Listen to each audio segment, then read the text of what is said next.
97-ci ilin Mitsubishi Pajero. Deməli, bu Pajero'nun digər Pajero'lardan fərqi nədir? Üstündə mühərriki 2.9 dizel, yəni Sprinter mühərrikidir. Avtomat sürətlər kutusudur, BES kraskadır və ən əsas məsələlərdən biri razdatkasına kimi, 7 yerliyinə kimi avtomobilin üstündədir.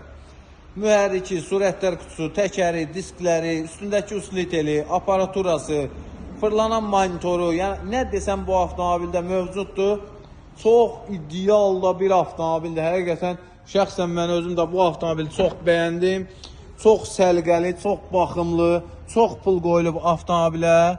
Android monitoruna kimi 4 şüşə podyomniki, avtomobilimizin disk təkəri, 4 təkərin 4 də təzədir, 7 yerli üstündədir.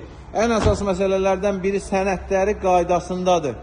2.9 dizel Sprinter mühərriki qoyulub avtomobilə. BES nomer, yəni sənəddə mühərrik nömrəsi silinmə yazılıb. Çox ideal da bir vəziyyətdədir. Yəni duruşundan bilinir. 4 təkərin 4'ü də ideal vəziyyətdədir. Avtomobilimizin qiyməti salon daxil 8900 manatdır. Kimə maraqlıdırsa avtomobil salondadır.